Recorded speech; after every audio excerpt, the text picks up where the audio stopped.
प्रभु यीशु मसीह के नाम में आपको अनुग्रह, शांति और आशीष मिले। 1900 ईस्वी की आसपास की बात है, यानी करीब आज से 100-125 साल पहले। और वहां पर एक ऐसा ग्रुप था, क्रांतिकारी ग्रुप था, जिनका नाम चाइनीज भाषा में आई हो शुआन था। आई हो शुआन। लेकिन बाकी लोग जो नॉन चाइनीज थे, बाहर के लोग, वो उस ग्रुप को बॉक्सर्स ग्रुप कहते थे। बॉक्सर्स, शायद बॉक्सिंग के नाम से वो नाम पड़ा उनका। और इस बॉक्सर्स ग्रुप का जो उद्देश्य था कि सारे विदेशी प्रभाव को चाइना से हटा दे, कोई भी विदेशी प्रभाव ना रहे, सिर्फ चाइना का कल्चर रहे। तो उन्होंने शुरुआत में जो भी बाहर के विदेशी लोग थे, फॉरेनर्स थे, क्योंकि चाइना में पहले से ही फॉरेनर्स आते थे, बिजनेस होता था पुराने समयों में भी। तो उन्होंने जो भी विदेशी लोग थे चाइना की लैंड पे, भूमि पर, उनको मार दिया। ये कोई विशेष व्यायाम करते थे ये बॉक्सर्स लोग, शायद उसमें एक चीज बॉक्सिंग भी थी। वो सोचते थे इस व्यायाम से हमें बंदूक की गोली भी खत्म नहीं कर पाएगी, कुछ ऐसी सोच थी इनकी। विदेशियों को मार देते थे। कोई भी विदेशी प्रॉपर्टी या इमारत होती थी, किसी का ऑफिस होता था, उसको भी नाश कर देते थे। और विशेषकर वो चाइना के मसीही विश्वासियों को, जो यीशु मसीह पे विश्वास करते थे, उनको तंग करते थे और मारते थे। उनकी ये सोच थी कि प्रभु यीशु पर विश्वास करना ये एक विदेशी प्रभाव है, क्योंकि चाइना के लोग अपने पुरखाओं को मानते हैं, पुरखाओं की पूजा करते हैं। तो उनकी ये सोच थी कि ये भी एक विदेशी धर्म लाया गया है। लेकिन ये बात सच नहीं है। पहली बात तो प्रभु यीशु मसीह धर्म बनाने आया ही नहीं। दूसरी बात, प्रभु यीशु मसीह पश्चिमी देश का है नहीं, वो यूरोप का या अमेरिका का नहीं है। लोग ऐसा सोचते हैं, गलत सोचते हैं। प्रभु यीशु तो मध्य एशिया में पैदा हुआ। और हां, ये बात सच है कि पश्चिमी देश के कई लोगों ने पहले विश्वास किया। और प्रभु यीशु बेथलेहम नामक नगर में जन्मा था। तो इन बॉक्सर्स ने क्या किया कि चाइना में एक स्कूल था, मिशन स्कूल था। उस स्कूल में कई बच्चे पढ़ते थे, शायद रहते भी होंगे, बोर्डिंग स्कूल होगा, मुझे मालूम नहीं है। उन्होंने क्या किया, सारे गेट्स को बंद कर दिया। जो फाटक थे स्कूल के कंपाउंड के, सारे बंद कर दिए, एक को छोड़कर।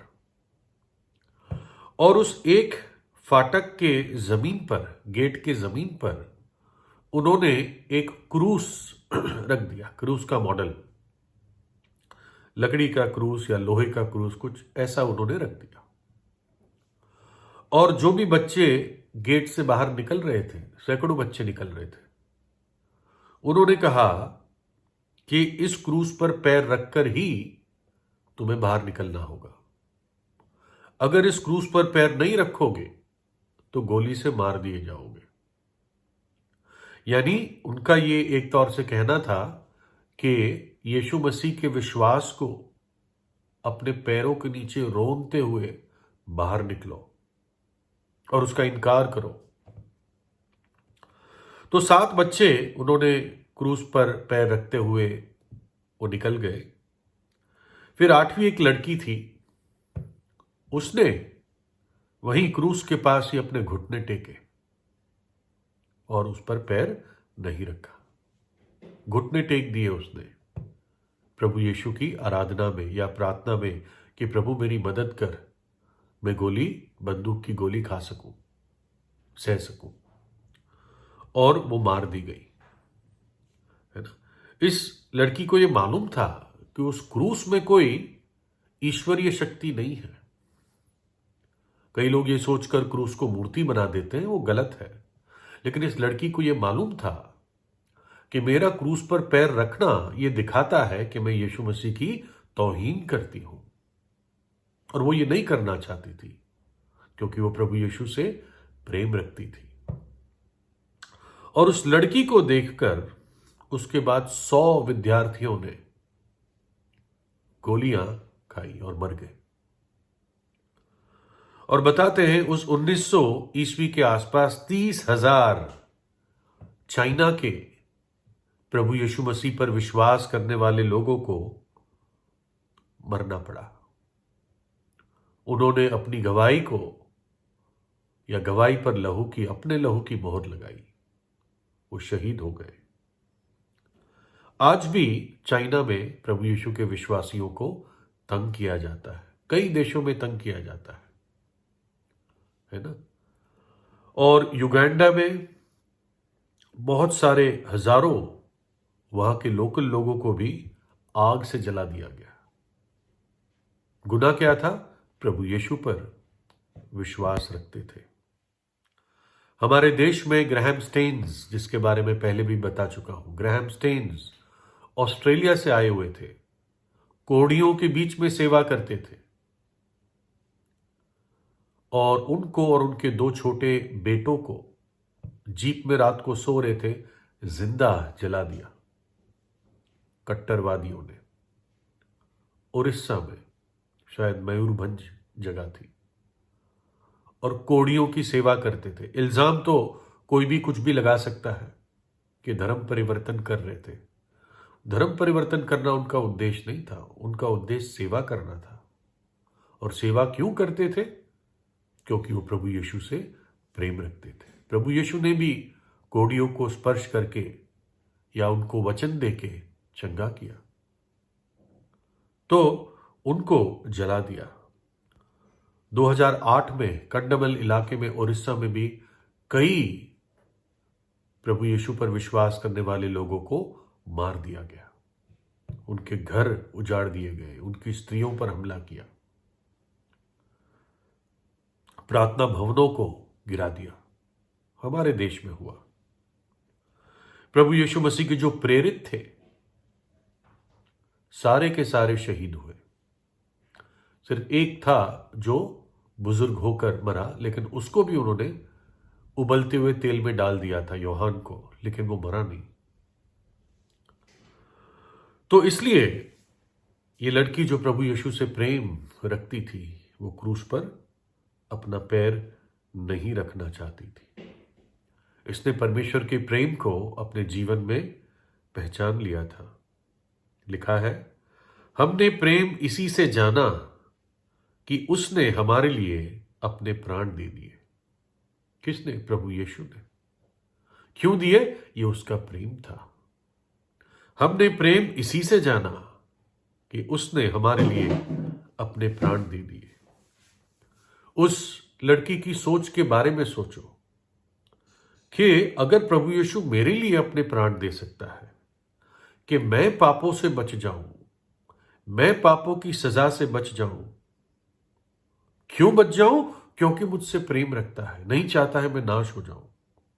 तो मैं ऐसे प्रेमी स्वामी और प्रेमी पिता का इनकार कैसे कर सकती हूं? इसके बजाय मैं अपनी खुद जान दे दूंगी, और उसने दे दी। और जिन जिन लोगों ने अपने जीवन और अपनी जान प्रभु यीशु के लिए दी, इसलिए दी, वो कट्टरवादी थे इसलिए नहीं, क्योंकि वो प्रभु यीशु के प्रेम को पहचान कर अब प्रभु यीशु से प्रेम रखते थे। प्रेरित पौलुस, जो प्रभु यीशु का पहले विरोधी था, उसने कहा, जिसने मुझसे प्रेम किया, यानी यीशु ने मुझसे प्रेम किया और मेरे लिए अपने आप को दे दिया, कलवरी के क्रूस पर मेरे लिए अपना बलिदान दे दिया, आपके लिए दे दिया। और जब एक व्यक्ति प्रभु यीशु के बलिदान पर मनन करता है, तभी वो समझ पाता है कि मुझ जैसे पापी के लिए पवित्र परमेश्वर मनुष्य बनकर अपनी जान क्रूस पर दे दे, इस जगत के पापियों के लिए अपनी जान क्रूस पर दे दे। ये कैसा प्रेम है। वो चाहता तो मुझे नाश होने देता कि जा मरता है तो मर, लेकिन उसने ऐसा नहीं किया। उसने अपना बलिदान दे दिया, अपने हाथ पसार के कि देख मैं तुझसे कितना प्रेम करता हूं, है ना। और कुछ लोग बार बार ईश्वर को, जो जगत का बनाने वाला है, सच्चा और जीवित परमेश्वर को भूगोलिक सीमाओं में बांधना चाहता है कि ये इस देश का, ये इस देश का, ये हमारे देश का। लेकिन कितनी मूर्खता की बात है कि पृथ्वी के बनाने वाले को कोई भूगोलिक सीमाओं में बांधे, जियोग्राफिकल बाउंड्री में। प्रभु यीशु को नहीं बांध सकता कोई भी भूगोलिक सीमाओं में। वो तो जगत का उद्धार करता है। उसका प्रेम तो सारी सीमाओं को तोड़ देता है, सारे बैरियर्स को, बैरिकेड्स को तोड़ देता है और मनुष्य को जीत लेता है। उसके कट्टर से कट्टर विरोधी भी कई बार उसके चरणों पर आकर गिर जाते हैं कि तू ही मेरा प्रभु और मेरा परमेश्वर है। तो ऐसा है प्रभु यीशु। वो किसी एक देश का ईश्वर नहीं है, या कोई देश नहीं कह सकता नहीं ये विदेशी है, इसको नहीं आने देंगे। कोशिश कर सकते हैं, बहुतों ने कोशिश की, वो देश ही नहीं रहे या बहुत नीचे हो गए, है ना। प्रभु यीशु का प्रेम इतना अद्भुत है और सामर्थी है। उसकी ऊंचाई, गहराई, लंबाई, चौड़ाई जानने के लिए पता नहीं कितने जीवन मनुष्य को चाहिए होंगे। क्रूस पर उसका प्रेम प्रदर्शित है। पापियों के लिए अपनी जान दे दी। अगर आप सोचते हैं आप पापी है तो आपके लिए भी अपनी जान दी, और मृतकों में से तीसरे दिन जी उठा। प्रभु यीशु पर विश्वास कीजिए, उसको अपने हृदय में बुलाएं। प्रभु यीशु आपको आशीष दे।